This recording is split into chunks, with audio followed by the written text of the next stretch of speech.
कहानी की शुरुआत बर्बाद हो चुकी पृथ्वी से होती है, जहाँ के अभी आखिरी बचे हुए कुछ सर्वाइवर्स में से एक आदमी सेफ्टी सूट पहनकर राशन पानी ढूंढने निकल आया था। अब पूरी दुनिया बाहर से ढक चुकी है, सब कुछ सुनसान पड़ा है, क्योंकि कुछ समय पहले आए एक बर्फीले तूफान ने दुनिया की लगभग 99% आबादी को खत्म कर दिया। अब ये सब शुरू कैसे हुआ? कहानी कई हफ्ते पहले जाती है, जब तक दुनिया नॉर्मल हुआ करती थी। यहाँ बोट में कुछ लड़कियां पार्टी करने शहर से कुछ दूर समुद्र में चली आई कि अचानक से उनके पीछे पूरे शहर में लाइट आउट होते हुए सब कुछ बंद होने लगता है, जबकि सामने आसमान में एक अजीब तरह की हरी रोशनी छा गई। तीनों समझ जाती हैं कि ये सब नॉर्मल तो बिल्कुल नहीं हो सकता, तो उनमें से एक लड़के जल्दी से बोट को शुरू करने वापस से अंदर आने लगी। लेकिन अब सरप्राइजिंगली बोट का कोई भी इलेक्ट्रॉनिक सिस्टम काम नहीं कर रहा, और तभी बाहर मौजूद उसकी दोनों दोस्त अचानक से नीचे गिर पड़ी। बोट के अंदर बची इकलौती लड़की देखती है कि ऊपर से अचानक से बर्फ गिरने से वे दोनों मारी गई। वहीं अब हमें यहाँ से स्पेन का एक शहर दिखाया जाता है, जहाँ की लाइट आउट होने के बाद लोग सड़कों पर प्रदर्शन कर रहे थे, क्योंकि कई दिन से लगातार पावर कट हुए जा रहा है। सो आज भी लोगों को लगा कि बिजली विभाग ने ही लाइट काटी होगी। उनके प्रदर्शन से हर ओर जाम भी लगने लगा। अब इसी ट्रैफिक में एक जवान भी है, जो कि अभी अपनी पत्नी और बेटी को घर छोड़कर आज की शाम अपने कुछ दोस्तों के साथ ड्रिंक करने उनके खास अड्डे पर जा रहा था। वो रास्ते में नोटिस भी करता है कि आज शहर में कुछ ज्यादा ही हलचल है, जैसा कि अमूमन होता नहीं था। खैर, जोन अभी के लिए इन सब पर ज्यादा ध्यान नहीं देता और सीधा अपने दोस्तों से मिलने अपने एक दोस्त अल्फ्रेडो के घर पहुंच जाता है। यहाँ उसके बाकी दोस्त भी टीवी में यही न्यूज देख रहे थे कि अचानक से एक फैक्ट्री में आग लगने से उसकी जहरीली गैस लीक हो गई, और वो गैस अगर बाहर निकली तो बहुत खतरनाक हो सकती है। सो जोन कहता है कि उन्हें इस न्यूज पर ज्यादा ध्यान नहीं देना चाहिए, और चारों दोस्त मिलकर अब गेम्स खेलने लगे। जल्द ही उनकी आज रात के लिए मंगवाई हुई बोतल भी आ गई, जिससे कि उनकी शाम और रंगीन हो जाएगी। लेकिन उनमें से किसी को नहीं पता था कि आज के बाद पूरी दुनिया बदलने वाली है। अचानक से ही अब यहाँ पर जनरेटर वाली पावर भी बंद हो गई। तभी ऊपर से अल्फ्रेडो की पत्नी एना भी आकर सबको इन्फॉर्म करती है कि जो डिलीवरी मैन उन्हें बोतल देकर गया था वो बाहर गली में गिर गया और मारा गया। सभी दोस्त अब खिड़की से बाहर देखते हैं कि अचानक से ही बाहर स्नोफॉल होने लगी, जिससे कि हर कोई हैरान था, क्योंकि इस एरिया में कभी स्नो नहीं गिरती। वहीं अब तो वैसे भी गर्मियां चल रही हैं, तो अब तो वैसे भी बर्फ नहीं गिरनी चाहिए, यानी कि कुछ तो गड़बड़ है। तभी जवान को याद आया कि उनके आने के वक्त टीवी न्यूज में एक फैक्ट्री में गैस लीक के बारे में बताया जा रहा था, तो कहीं उसी की वजह से तो ये सब नहीं हो रहा, यानी कि ये स्नोफॉल नॉर्मल नहीं बल्कि जहरीली है, और उसी के कांटेक्ट में आने से वो डिलीवरी मैन मारा गया होगा। सो जोन सभी को कहता है कि वे जल्दी से इस घर के खिड़की दरवाजे बंद कर लें। उन्हें पूरा घर सील करना होगा ताकि ये स्नो अंदर ना आ सके। हालांकि वे इसलिए भी परेशान थे कि अल्फ्रेडो के अलावा बाकी तीनों दोस्तों के बीवी बच्चे तो उनके घर पर ही हैं, और कहीं उन्हें कुछ ना हो जाए। वहीं से भी अजीब बात कि अब तो उनके फोन्स और कंप्यूटर सब कुछ बंद पड़ गए, यानी कि वे अपने अपने घरों पर फोन कर उन्हें सतर्क भी नहीं कर सकते। सो उनका एक साथी, जिसे कि बाकी सब रोक रहे थे, वो बाहर खतरा होने के बावजूद एक जैकेट को सिर पर ढककर बाहर निकलने लगा। उसे लगा था कि वो इससे सेफ रहेगा, लेकिन जैसे ही वो बाहर निकला वो भी गिर पड़ा। अंदर बाकी के तीनों दोस्त उसे मरते देख बहुत परेशान होते हैं। किसी को नहीं पता कि अचानक से ये क्या हो गया। लाइट से लेकर फोन्स तक सब कुछ अचानक से बंद पड़ गया। तीनों दोस्त इसी बारे में सोच ही रहे थे कि तभी उनके घर के पीछे वाले दरवाजे पर एक यंग लड़की मदद मांगने आती है। दरअसल इस घर के पीछे एक पुराना गैराज है, और इसी के रास्ते ये लड़की अंदर आ गई। तीनों ने देखा कि इस लड़की ने सेफ्टी गीज के साथ साथ खुद को प्लास्टिक शीट से ढक रखा था, इसलिए वो बर्फ के कांटेक्ट में नहीं आई और सेफ बच गई। सो उन्हें यह तो यकीन हो गया कि उन्हें बाहर निकलने के लिए खुद को पूरी तरह से ढकना होगा। जुहान अब अपनी फैमिली को बचाने के लिए जल्दी से गैराज में जाकर गाड़ियां स्टार्ट करने की कोशिश करने लगता है, ताकि वो उसमें सेफली बाहर निकलकर अपनी फैमिली के पास जा सके। लेकिन अब यहाँ तो गैराज में सारी गाड़ियां बंद पड़ी थीं। जुहान अभी हार नहीं मानता और उसने अपने बाकी साथियों की मदद से एक जुगाड़ू सेफ्टी सूट तैयार किया। जुहान अपनी पूरी बॉडी को ढकने के बाद एक गैस मास्क ले लेता है, ताकि वो बर्फ सांसों के जरिए उसके अंदर ना जा सके, और बाकी सब अब डरते हुए उसे बाहर जाते हुए देखने लगते हैं कि कहीं वो भी तो उनके पहले वाले साथी की तरह मारा ना जाए। और अब सुबह होने के साथ जुहान बाहर निकल आया और लकीली उसे कुछ नहीं हुआ। सो जुहान अब पैदल चलकर अपनी पत्नी और बेटी के घर जाने लगता है। यहाँ रास्ते में सब कुछ तबाह हो चुका था। वे सभी लोग मारे गए जो कि बाहर रह गए थे। अब पूरे शहर में उसके अलावा उसे बाहर और कोई दिखाई नहीं देता। यहाँ कदम कदम पर सिर्फ लोगों के मृत शरीर पड़े थे, जो कि शायद से सही वक्त पर खुद को लोक नहीं कर पाए। सिर्फ एक रात ने पूरी दुनिया बदल दी। वहीं अल्फ्रेडो और एना के घर पर बाकी बचे हुए लोग डर जाते हैं कि उन्हें आगे क्या करना चाहिए। उनका साथी जुहान तो अपनी फैमिली को लेने चला गया, लेकिन बाहर बर्फ अभी तक गिर रही है। इसके अलावा क्या पता उन्हें नल वाला पानी पीना चाहिए भी या नहीं, कहीं टैप वाटर भी कंटेमिनेट ना हो गया हो। वे अब अपना खाना और पानी की बोतल्स इकट्ठा कर नोटिस करते हैं कि ये राशन तो उन सबके लिए बहुत कम होगा। सो एना सुझाव देती है कि अब उन्हें जल्द से जल्द पास के स्टोर में जाकर वहाँ से खाना और पानी सब कुछ यहीं लाना होगा। उन्हें अंदाजा था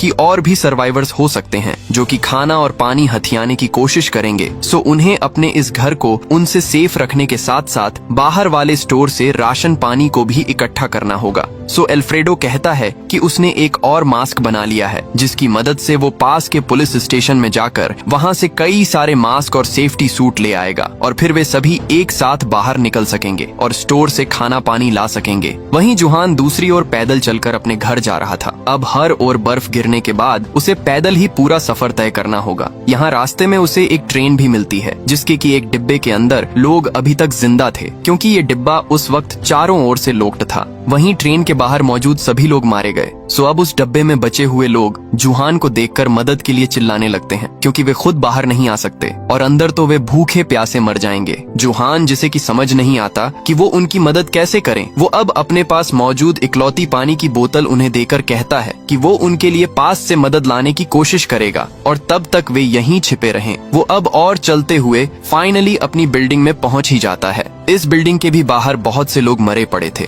फॉर्चुनेटली सही वक्त पर कुछ लोगों को पता लग गया कि वे बर्फ से मर रहे हैं, तो अब इस बिल्डिंग में कई सारे लोग अब तक अंदर रहकर जिंदा बच गए। अब जुहान जल्दी से 10वें फ्लोर पर मौजूद अपनी पत्नी इराना के पास गया और वो अब उसे सही सलामत देख बहुत खुश होता है। लेकिन अब उसे पता चला कि उसकी बेटी क्लेरा यहाँ नहीं है। इराना उसे रिवील करती है कि कल रात उनकी बेटी क्लेरा अपने दोस्तों के साथ पार्टी करने बाहर चली गई थी और उसे नहीं पता कि अब वो कहाँ होगी, क्योंकि अब ना तो किसी का फोन ही काम कर रहा है और ना ही इराना को उनकी बेटी की दोस्त के घर का पता था जिस दोस्त के साथ उसकी बेटी कल गई थी। इसीलिए इराना लगातार रोए जा रही है। सो जुहान अब इराना को शांत कर यकीन दिलाता है कि वो उनकी बेटी को कैसे भी करके ढूंढ निकालेगा और इसके लिए वो पहले क्लेरा के स्कूल में जाएगा ताकि वहाँ से उसे उसकी उसी दोस्त का एड्रेस मिल जाए। जबकि बाहर बिल्डिंग के बाकी लोग नोटिस कर लेते हैं कि कैसे जुहान अपने मास्क की वजह से बाहर सेफली घूम रहा था और उन्होंने इसके बारे में अपने एक लीडर चार्ली को भी बता दिया। सो जब जुहान अपनी बेटी को ढूंढने बाहर निकल ही रहा था कि बिल्डिंग के बाकी लोग उसे घेर लेते हैं। चार्ली, जिसे कि बिल्डिंग वालों ने ऐसे हालातों में अपना लीडर बना लिया, वो जुहान को डराकर उसका गैस मास्क उन्हें सौंपने को कहता है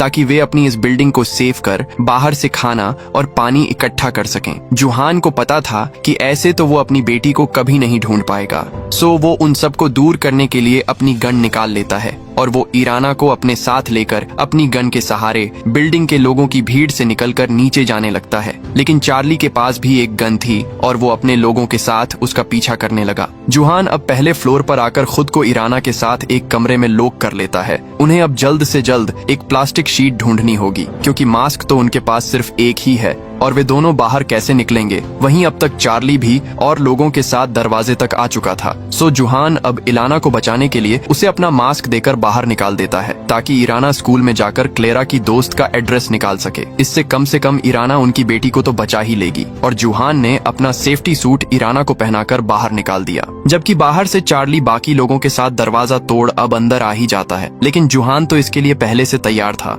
उसने तभी अपने मुंह पर प्लास्टिक ढककर इस कमरे की विंडो तोड़ दी, जिससे कि स्नो अंदर आने लगती है और चार्ली समेत बाकी सबको अपनी जान बचाकर वापस अंदर भागना पड़ा। वहीं जुहान प्लास्टिक शीट लपेटकर खिड़की से नीचे कूद जाता है। हालांकि प्लास्टिक के अंदर ज्यादा ऑक्सीजन नहीं थी, तो सांस न आने से वो वहीं बेहोश होकर गिर पड़ा और जब उसकी आंखें खुली तो वो खुद को एक गाड़ी में पाता है जिसके अंदर उसके बाकी के दोस्त थे। वे दोस्त जिन्हें कि वो अल्फ्रेडो और एना के घर छोड़ आया था। अल्फ्रेडो उसे रिवील करता है कि उसके जाने के बाद वो खुद पुलिस स्टेशन से जाकर और ज्यादा सेफ्टी सूट और गैस मास्क ले आया और फिर वे सब मिलकर जुहान और उसकी फैमिली को पिक करने आ गए। उन्हीं की वजह से जुहान की जान बच गई और यहाँ से जुहान और इराना अपने बाकी दोस्तों के साथ उनके घर जाने लगते हैं ताकि वे आगे के बारे में प्लान कर सके। हालांकि किसी ने ध्यान नहीं दिया कि ऊपर आसमान से एक अजीब तरह से आग के मेट्योराइट्स पृथ्वी पर गिर रहे हैं, यानी कि पृथ्वी के हालात जल्द ही और ज्यादा बदतर होने वाले थे। यहाँ अब तक सभी लोग जुहान और इराना को साथ लेकर वापस एना वाले घर में आ जाते हैं ताकि प्लानिंग कर सके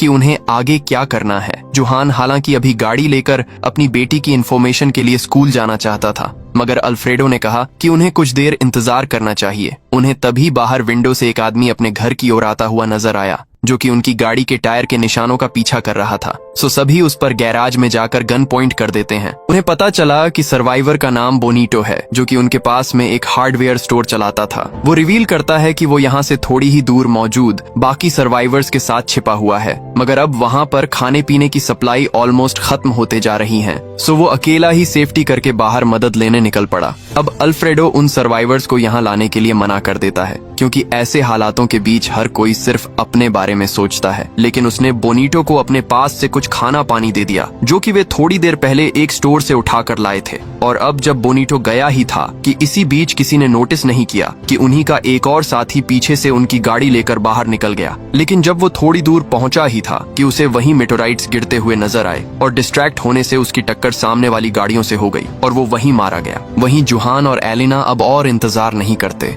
वे अब बिना गाड़ी के ही अपने दोस्तों को यहीं रुकने का कहकर अपनी बेटी को ढूंढने निकल पड़े। यहाँ अब तक रात होने से बर्फीला तूफान और ज्यादा बढ़ जाता है। जुहान और एलिना अब रास्ते से अलग अलग गाड़ियों को स्टार्ट करने की कोशिश कर रहे थे ताकि वे स्कूल तक जल्द से जल्द पहुंच सके कि तभी उन्हें कुछ लुटेरों की गाड़ियों की आवाज आई और वे चुपचाप एक कार में छिप गए। वे बड़ी चालाकी से चुपचाप उनसे दूर निकल जाते हैं। यहाँ अब तक ऐसे ही बहुत से लुटेरे शहर में मौजूद अलग अलग स्टोर से खाना पानी और राशन चुरा रहे थे, ताकि हर कोई ज्यादा से ज्यादा लंबे समय तक सरवाइव कर पाए। इनमें से कुछ लोग तो सप्लाई के लिए एक दूसरे तक को मार रहे हैं। वहीं जुहान और इलेना फाइनली स्कूल जाकर अपनी बेटी की उसी दोस्त का एड्रेस निकाल लेते हैं, जिसके की साथ वो 2 दिन पहले नाइट आउट पर गई थी। जिसके बाद जुहान अब स्कूल की पार्किंग में जाकर एक वर्किंग कार ढूंढने लगता है, ताकि उन्हें और पैदल न चलना पड़े। और काफी देर बाद उसे कार मिल ही गई। लेकिन जब वे निकल ही रहे थे कि स्कूल में एलेना को एक बच्चे की आवाज सुनाई दी और उन्हें पता चला कि 2 दिन पहले कुछ शरारती बच्चों ने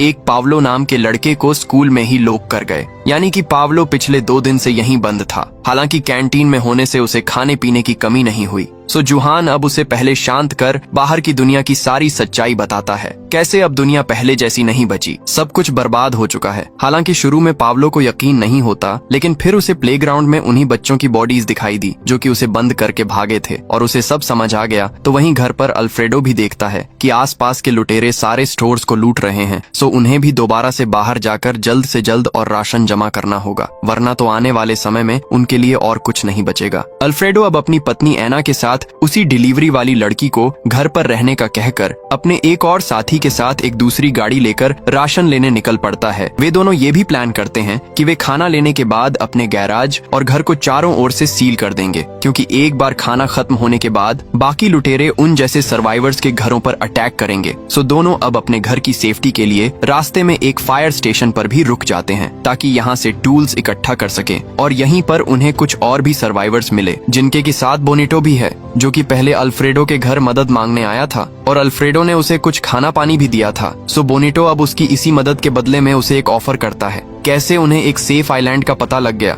वो आइलैंड जहाँ के हालात इस शहर से तो ठीक ही होंगे। सो अगर अल्फ्रेडो चाहे तो उसका ग्रुप भी उनके साथ चल सकता है। और अल्फ्रेडो को ये आइडिया ठीक भी लगा, क्योंकि आने वाले समय में इस शहर के हालात और बिगड़ने वाले हैं। क्योंकि आने वाले समय में जब खाने पानी की कमी होगी तो शहर के हालात और बिगड़ जाएंगे। यहाँ ऑलरेडी इतने सारे लुटेरे घूम रहे हैं, सो आने वाले समय में यहाँ कोई सेफ नहीं होगा। वहीं दूसरी ओर जुहान और एलिना अब पावलो को साथ लेकर पहले उसे घर छोड़ने आ गए, ताकि फिर वे यहाँ से अपनी बेटी को ढूंढ सके। लेकिन पावलो के घर पहुँचते ही उसके दोनों पेरेंट्स पहले ही मारे जा चुके थे, सो उन्हें उसे अपने साथ ही रखना होगा। वहीं पावलो अब अपने पेरेंट्स को मरा हुआ देख उसकी हालत बिगड़ने लगी। सो जुहान दोनों को पास की फार्मेसी में ले जाने लगता है, ताकि वहां से कुछ दवाइयां ले सके। वहीं फार्मेसी के बाहर उन्हें एक और प्रेग्नेंट औरत भी मिल गई, जो कि बाहर अकेली भटक रही थी। तो जुहान अब उस पर तरस खाकर उसे अंदर आने देता है, लेकिन ये एक ट्रैप था और उस औरत के सहारे बहुत से लुटेरे फार्मेसी में घुस आए। उन्होंने जुहान से उसकी गाड़ी की चाबी लेकर उसे एलिना के साथ बाथरूम में बंद कर दिया,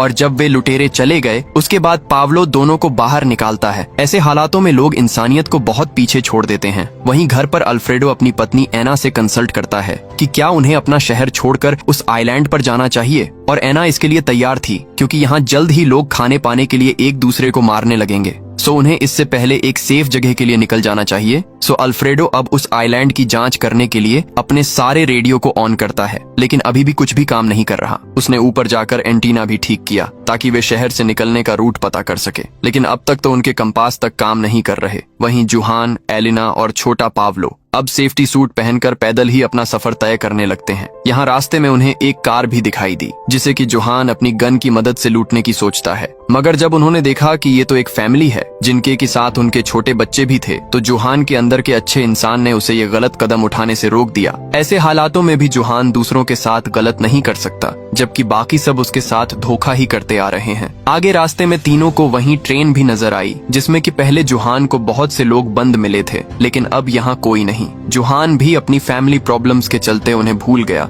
और फिर शायद से भूख से मरते लोग ट्रेन से बाहर निकल ही गए और मारे गए, जिनके बारे में जुहान अब कुछ नहीं कर सकता। सो वो पावलो और एलिना के साथ वापस से अपने दोस्त अल्फ्रेडो के घर आ जाता है, जहाँ की उसे पता चला कि उसके सभी साथी इस शहर से निकलने की सोच रहे हैं, वो भी एक ऐसे आइलैंड पर जहाँ की उन्हें बोनीटो ने चलने का आइडिया दिया था। यहाँ अल्फ्रेडो जुहान को भी मनाने की कोशिश करता है कि अब उसे रियलिस्टिक होकर सोचना पड़ेगा। उसे नहीं लगता कि उसकी बेटी क्लेरा अब तक जीवित होगी, सो जुहान को उसे और नहीं ढूंढना चाहिए। हालांकि ये सुनकर जुहान भड़क उठा क्योंकि वो अपनी बेटी के बिना कहीं नहीं जाएगा, और यहाँ से फैसला किया गया कि जुहान और एलिना अब अपनी बेटी के लिए यहाँ से इन लोगों से अलग हो जाएंगे। हालांकि उन्हें ये नहीं पता कि बाहर एक और अनजान खतरा उनका इंतजार कर रहा है। बाहर जब एक यंग कपल अकेले में गाड़ी में एंजॉय कर रहे थे कि अचानक से उनकी गाड़ी पर किसी जीव ने हमला कर दिया और दोनों को मार डाला। अब ये था क्या? ये बहुत बड़ा राज है जो कि हमें आगे पता चलेगा। वहीं इन सब से बेखबर एलिना और जुहान अब अलग होने से पहले एक पुरानी फोन बुक निकाल लेते हैं जिससे कि वे अपनी बेटी की दोस्त का एड्रेस निकाल सकें। इंटरनेट तो अब वैसे भी काम नहीं कर रहा, सो उन्हें पुराने तरीकों का इस्तेमाल करना होगा। तो वहीं अल्फ्रेडो अब जाने से पहले पास के स्टोर से और ज्यादा खाना लेने जाता है। हालांकि उसे अंदर ही अंदर बुरा भी लग रहा था कि वो अपने बचपन के दोस्त जुहान को यहीं छोड़कर भाग रहा है। सो अल्फ्रेडो ने फैसला किया कि वो जुहान को उसकी बेटी को ढूंढने में मदद करेगा और उसके बाद ही आइलैंड के लिए निकलेंगे।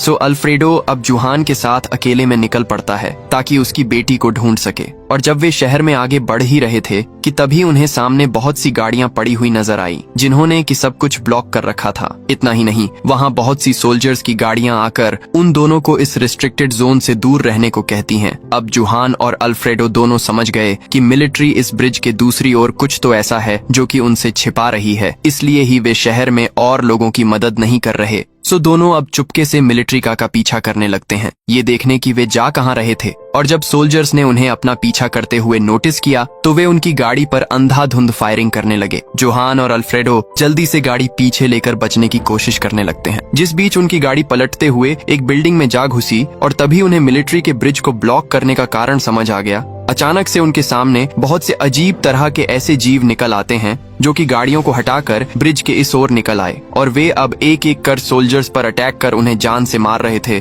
वे जीव अब जुहान और अल्फ्रेडो को देख उनकी ओर भी बढ़ने लगते हैं। दोनों समझ गए कि इसलिए सोल्जर्स इन्हीं खतरनाक जीवों को एक जगह पर रिस्ट्रिक्ट करना चाह रहे थे और वे उन्हें ही गलत समझ बैठे। वहीं ये जीव आज से पहले किसी ने नहीं देखे, तो ये है क्या? दोनों अब उसी पलटी हुई गाड़ी में छिपकर वापस से घर जाने के लिए बाहर शांत होने का इंतजार करने लगते हैं। उन्हें बाहर कुछ सोल्जर्स की गन भी मिल गई, लेकिन वे इन बड़े बड़े जीवों को देख समझ चुके थे कि इन हथियारों से तो वे इन जीवों को मार नहीं पाएंगे। वे सारे सोल्जर्स तक इनका सामना नहीं कर पाए और अब उनके चलने की आवाजों से कुछ जीवों ने उन्हें नोटिस कर लिया और दोनों दोस्त अब उनसे बचने के लिए उनसे दूर भागने लगते हैं। इसी बीच उन दोनों को कुछ ही दूरी पर भागने के बाद एक आदमी ने बिल्डिंग में आने को कहा और वो ऊपर से आग फेंक कर दोनों को उन जीवों से बचा रहा था, जिसके बाद आखिरकार वे दोनों उस सेफ बिल्डिंग में घुस ही गए। यहाँ वे देखते हैं कि यहाँ तो एक चर्च में बहुत से सर्वाइवर छिपे हुए थे। यहाँ इस चर्च की लीडर एक नन अब जुहान और अल्फ्रेडो को ऊपर छत पर ले जाकर वही मटोराइट्स दिखाने लगती है जो कि पिछले कई दिन से पृथ्वी पर गिर रहे थे, और उसने रिवील किया कि कैसे ये जीव असल में इन्हीं मटोराइट्स से पृथ्वी पर पहुंचे हैं, यानी कि ये किसी एलियन प्लेनेट से आए होंगे और अगर ऐसा ही जारी रहा तो ये जीव पृथ्वी से सारे इंसानों को मारकर खुद पृथ्वी पर कब्जा कर लेंगे, यानी कि उनके सामने और बड़ा खतरा आ गया। अब जुहान और अल्फ्रेडो जल्दी से घर जाना चाहते थे ताकि वे अपने ग्रुप के बाकी लोगों को इन जीवों से सतर्क कर सके, लेकिन नन ने उन्हें दरवाजा खोलने से रोक दिया क्योंकि अगर उन जीवों को उन सब की भनक भी लगी तो कोई जिंदा नहीं बच पाएगा। और आज की रात दोनों को ना चाहते हुए भी इसी चर्च में बितानी पड़ती है। यहाँ चर्च के लोग बारी बारी से जाकर पहरा दे रहे थे, जबकि जुहान तो इसलिए दुखी था कि उसे पता नहीं अपनी बेटी कब तक मिलेगी और वो सेफ होगी भी या नहीं। वैसे भी इस आपदा को फैले अब तक कई दिन बीत चुके हैं। तभी उसे बाहर से आवाज आई और वो बाहर जाकर ये देख हैरान रह गया कि यहाँ तो अब हर जगह हजारों जीव इकट्ठा हो चुके थे। यानी कि समय के साथ इनकी संख्या घटने के बजाय बढ़ती ही जा रही है और ये चर्च की बिल्डिंग ज्यादा देर तक इन जीवों से अंदर के सर्वाइवर्स को बचा नहीं पाएगी। जुहान अब अंदर आकर सभी को अभी रेडी होने के लिए कहता है, क्योंकि वे यहाँ और नहीं रुक सकते और यहाँ मौजूद सभी सर्वाइवर्स अब जुगाड़ लगाकर बाहर निकलने की तैयारी करने लगते हैं। जुहान के अनुसार अभी वे जीव सो रहे होंगे, सो वे इसी रात का फायदा उठाकर बिना आवाज किए यहाँ से निकल पाएंगे। सभी सर्वाइवर्स अब जुहान के पीछे लाइन बनाकर बिना आवाज के जाने लगते हैं। थोड़े बहुत दूर आकर उन्होंने बाकी लोगों को बस में छिपा दिया, जबकि कुछ मेंबर्स दीवार वाले छेद को बड़ा करने लगे ताकि वे इससे निकलकर दूसरी ओर निकल सकें। इसी बीच बस में बैठे सर्वाइवर्स में से एक औरत का बच्चा रोने लगता है, जिससे कि कई सारे एलियन जीव बस के चारों ओर भी आ गए और वे बस में बैठे सर्वाइवर्स पर अटैक करने ही वाले थे कि तभी एक बूढ़ा कपल बाकी सबको बचाने के लिए पीछे से चर्च में जाकर वहाँ की बैल बजाने लगते हैं ताकि सारे सर्वाइवर्स निकल सकें। और उन्होंने अब सारे एलियंस को अपनी ओर आकर्षित कर एक आखिरी बार हाथ पकड़कर एक दूसरे को देखा। उनके सैक्रिफाइस की वजह से बाकी के सारे सर्वाइवर्स बच निकले। वहीं जुहान अब तक उसी ब्रिज से एक बड़ी गाड़ी ढूंढ लेता है। हालांकि इसकी आवाज से वे एलियन भी आ गए और जुहान बाकी लोगों के साथ अब उन पर फायरिंग करते हुए अपनी गाड़ी में सभी सर्वाइवर्स को बैठाकर वहां से निकल गया, जबकि उनके पीछे वाला चर्च अब पूरी तरह से ब्लास्ट हो जाता है। जुहान और अल्फ्रेडो अब सेफ लोकेशन पर आकर बाकी सबको गुड बाय बोल वापस से अपने घर आ जाते हैं, ये देखने की कहीं यहाँ बाकी सबको कोई प्रॉब्लम ना आई हो। और यहीं पर जुहान को एक अच्छी खबर मिली। यहाँ तो सरप्राइजिंगली उसकी बेटी क्लेयर खुद पहले से मौजूद थी। एलिना ने उसे बताया कि क्लेयर कल ही उन्हें ढूंढते हुए यहाँ पहुँच गई। फाइनली इतने दिनों के बाद जुहान और एलिना सुकून की सांस लेते हैं कि उनकी बेटी बिल्कुल सेफ है। वहीं बाकी सब भी पूरी तैयारी कर रहे थे ताकि वे यहाँ से निकलकर उसी सेफ आइलैंड पर जा सकें कि तभी वहाँ पर सर्वाइवर्स का एक और ग्रुप आ गया और वे अल्फ्रेडो को ऑफर करते हैं कि वो उसके घर और गैराज के बदले में उनका होम ट्रक ले ले, जिसमें कि कई सारे लोग आराम से रह सकते हैं। यहाँ अल्फ्रेडो के ग्रुप को तो वैसे भी आइलैंड पर जाना था, तो वे इस ऑफर के लिए आराम से रेडी हो गए और सभी मेंबर्स अब उस ट्रक में सामान पैक कर निकलने के लिए रेडी हो जाते हैं। इसी बीच अल्फ्रेडो ने नोटिस भी किया कि क्लेरा जब से वापस लौटी है वो बहुत अजीब तरह से बिहेव कर रही थी,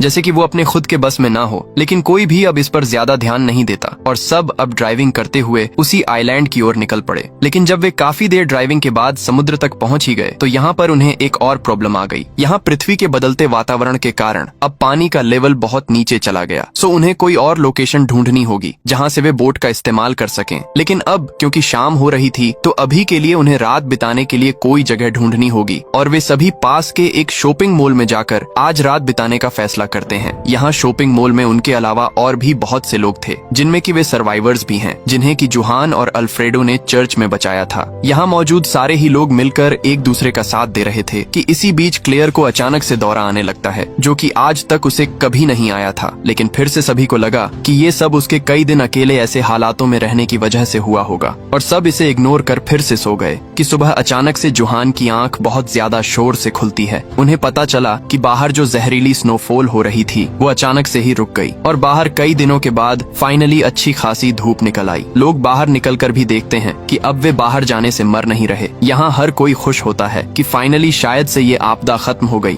और अब फिर से दुनिया नॉर्मल होने लगेगी। तभी सामने से एक गैंग आकर लोगों पर फायरिंग करने लगती है और शॉपिंग मॉल में मौजूद लोग अपनी जान बचाने के लिए इधर उधर भागने लगे। वहीं जुहान अकेला अपने ग्रुप को बचाने के लिए उस गैंग से लड़ने लगता है कि अब तक पीछे से आर्मी के सोल्जर्स भी लोगों को बचाने आ चुके थे और वे भी अब उस गैंग पर अटैक कर फाइनली सभी लोगों को बचा ही लेते हैं। शॉपिंग मॉल के सभी बचे हुए सर्वाइवर्स अब सोल्जर्स के साथ जाने लगे। इसी बीच जुहान के ग्रुप ने ध्यान भी दिया कि अब धूप निकलने के बाद बर्फ पिघलनी शुरू हो चुकी है और झीलों में फिर से पानी भरने लगा है। हालांकि सबको पता था कि वे एलियन जीव अभी भी पृथ्वी पर मौजूद हैं, तो वे तो उनके लिए खतरा होंगे ही। अब ऐसे ही धीरे धीरे कई हफ्ते बीत चुके हैं। जुहान और उसके ग्रुप समेत बहुत सारे सर्वाइवर्स मिलिट्री सोल्जर्स के साथ शहर से बाहर एक कैंप में रह रहे हैं, जहां पर वे शूटिंग की प्रैक्टिस भी करते ताकि वे उन एलियन जीवों से लड़कर उन्हें मारकर पृथ्वी फिर से साफ कर सकें। वहीं सोल्जर्स को रेडियो से पता भी चला कि धीरे धीरे पूरी पृथ्वी से वो जहरीली बर्फ गिरनी बंद हो गई। यहाँ किसी को नहीं पता था कि वो शुरू कैसे हुई और अपने आप रुक कैसे गई। हालांकि वे सब अभी तक भी शहर के अंदर नहीं जा पाए हैं, क्योंकि वहाँ तो अभी भी वे एलियन जीव होंगे। वहीं जुहान भी हैरान था कि उस गैंग के लोगों ने सब कुछ नॉर्मल होने पर उस शॉपिंग मॉल में लोगों पर अटैक क्यों किया। इसमें भला उनका क्या फायदा था।